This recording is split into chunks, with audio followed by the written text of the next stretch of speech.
Podoben pristop k iskanju pedofilov so imeli tudi v organizaciji Panter. To je čisto normalno, zaradi tega, ker ni odziva policije in sodišč in teh na to, kar se prijavlja, recimo.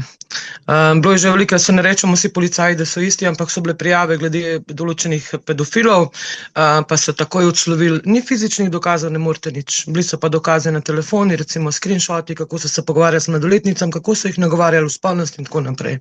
Sogovornica pri iskanju razlogov, da primeri pedofilije ostajajo nezaključeni, s prstom pokaže na policijo. Ni fizičnih dokazov, mi tukaj žal ne moremo nič. Se pravi, pol bi mogel biti otrok dejansko posiljen, da bi imeli fizične dokaze, da bi oni urgirali. Oni višji strici pa tete jim dajejo ukaze, kaj morajo narediti, kaj ne. Se pravi, če oni niso za to, da se to naprej da, ne moramo nič pri temu. To, da civilisti prevzemajo pravico v svoje roke, vodi v anarhijo in nezaupanje v državne sisteme. Ali lahko torej zaupamo, da bo država ustrezno reagirala in zaščitila žrtve, ali bo, kot kaže, preganjala tiste, ki spolne napadalce želijo ustaviti?